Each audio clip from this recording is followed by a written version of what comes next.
There are victories that end wars, and there are victories that simply refuse to be remembered, and the second kind is far more dangerous to forget, because it is the one that proves a lesson had to be learned twice.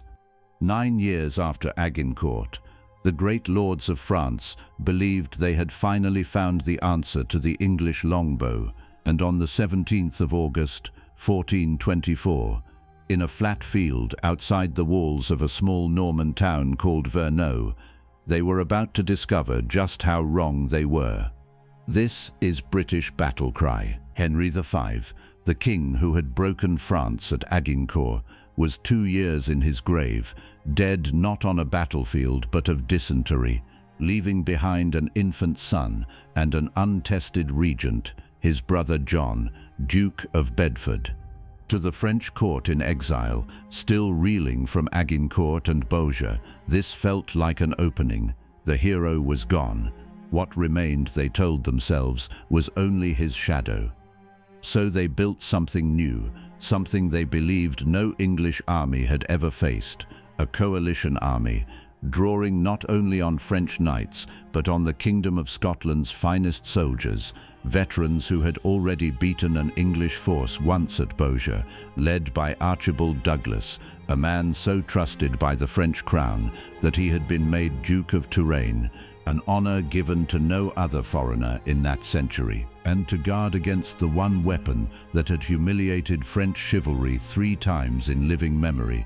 They brought in 2,000 heavily armored horsemen from Lombardy and Castile, riding horses wrapped head to flank in plate barding, animals built specifically to survive what English arrows had done to their ancestors at Crécy and Poitiers and Agincourt. For the first time, France's allies believed they had engineered a physical answer to English archery itself. They took the town of Verneuil first, not through siege, but through deception, a handful of Scots soldiers gaining entry by posing as Englishmen fresh from a supposed victory, dragging bound prisoners before the gates to sell the lie. It worked, and it should have told them something about the war they were entering, that even their opening move depended on pretending to be the enemy they claimed they no longer feared. When word reached Bedford that the great Franco-Scottish host had gathered at Verneuil, he did not hesitate. He gathered his English divisions, roughly 10,000 strong, and marched south to meet an enemy that outnumbered him by perhaps 5,000 men, an enemy that believed it now possessed the tactical and technological edge to finally turn the tables on English arms. The night before the battle, tradition holds that Bedford sent word to Douglas that he intended to dine with the Scottish Earl the following evening, a grim English joke wrapped in old chivalric courtesy, and perhaps an offer of terms besides. Douglas's reply has survived in the chronicles, and it needs no embellishment.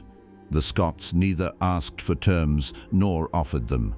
There would be no table, no mercy, no retreat. Both sides understood exactly what the 17th of August would mean. The armies formed on open ground a mile from the town, straddling the road toward Damville, and for the first time in this long war between two nations, an oddly formal correspondence of pride took hold. Both sides stood facing each other from dawn until the middle of the afternoon, neither willing to surrender the advantage of standing on the defensive, each daring the other to break first. It was the Franco-Scottish army, not the English, that finally moved, advancing across the open field with the confidence of men who believed they had solved the puzzle that had broken every French army before them. The English archers, veterans of a war fought almost entirely on the defensive behind sharpened stakes, planted their barrier within 250 yards of the enemy line and waited. And when the first shouts of the advance reached them, the English ranks answered not with fear, but with a cheer, the sound of men who had done this before and knew exactly how it would end. For a few terrible minutes, it looked as though the French gamble might actually work. The barded Lombard and Castilian horsemen, armored precisely to shrug off arrow fire, spurred forward on the flanks, and where unarmored cavalry had died screaming at Agincourt, These horses kept coming, forced wide around the stake barrier and straight into the English rear guard of archers, scattering them, riding down the baggage lines, tearing into the wagons and the tethered spare horses. For one heartbeat, the coalition's answer to English archery seemed to be exactly what its architects had promised. Then, instead of wheeling back to strike the main English battle line from behind and finish what they had started, the Lombard and Castilian riders did what looted, undisciplined mercenary cavalry so often did across this entire war. They stopped to plunder the English camp and chase fleeing archers up the road, vanishing from the battle at the precise moment their presence could have decided it. And in that single decision, the most expensive innovation the French coalition had ever fielded against England turned itself into an irrelevance. While the flanks tore each other apart, the true weight of the battle fell on the dismounted men-at-arms in the center. And here there was no trick, no clever answer, only men in steel standing chest to chest in some of the hardest hand-to-hand fighting the 100 Years' War had ever produced. The English war cry of St. George and Bedford answered by the French cry of St. Denis and Montjoie. It was brutal, close and slow, and it was the French line, not the English, that broke first. The left wing under the Count of Aumale gave way, and Bedford's own division tore into the collapse, driving the fleeing Frenchmen back toward the walls of Verneuil itself, where the gates could not be reached in time, and hundreds drowned in the town's own moat, trampling each other under the weight of their armor in water that had been their own defense only hours before. Aumale himself was killed in the rout. It would have been easy for Bedford's men to lose themselves in that pursuit, to scatter across the field, chasing plunder and prisoners the way the Lombard cavalry already had. Instead, in the moment that decided the entire battle, Bedford held his division together, called them back from the edge of the moat, and marched them directly into the second half of the fight, where Archibald Douglas and his Scots were still locked in ferocious combat against the English left wing under the Earl of Salisbury, refusing to yield an inch of ground even as their French allies collapsed around them.